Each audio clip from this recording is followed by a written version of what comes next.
My pleasure to introduce for this session Rishabh Shroff, partner at Cyril Amarchand Mangaldas, India's largest corporate law firm. He co-heads the private client business and also is the head of international business. Welcome, Rishabh. After the youngest grandmaster in the world, we now have someone who can help us understand the chess that is played in corporate boardrooms.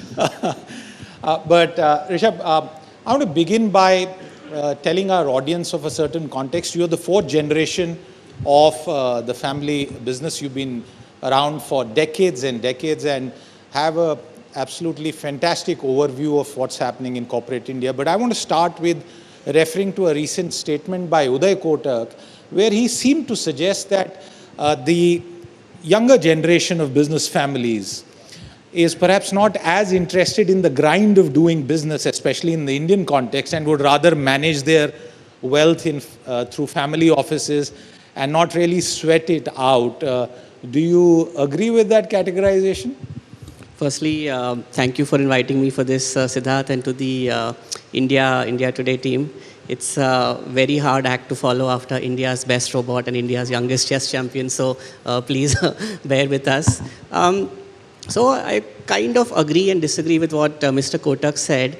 It's taken a life of his own, his article. Now, there was a rejoinder by Mr. Sajjan Jindal, I think, a few days ago, and by Mr. Harsh Goenka as well.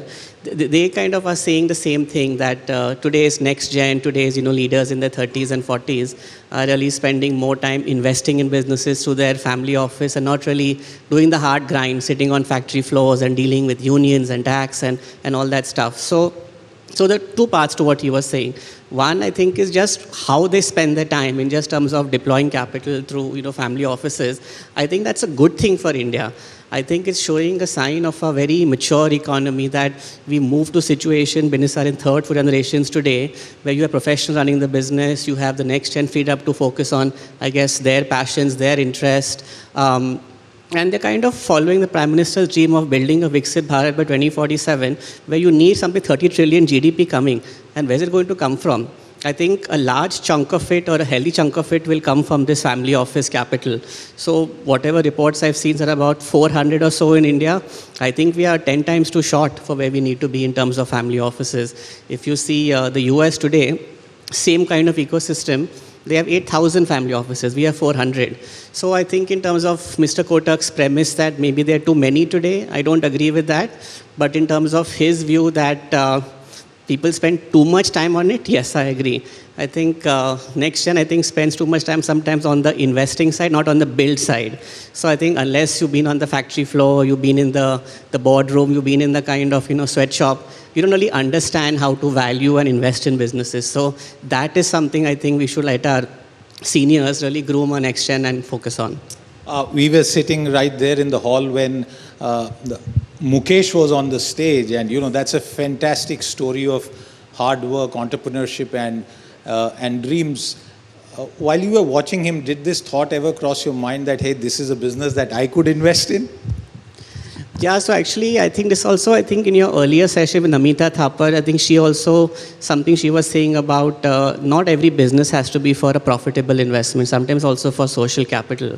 And I was thinking, if, Gukesh set up a chess academy and does, in terms of free coaching for, students who want to learn chess, you may not get the investment from a large MNC or something who may not want to see the business case in that, but from a social impact investment, a family office would, eyes shut, I think, invest in that. So I think they have a place in society, family businesses, for stuff like this. Did you face this choice when you were starting off on your professional journey, a choice between doing something on your own or continuing with what is a family business in some ways?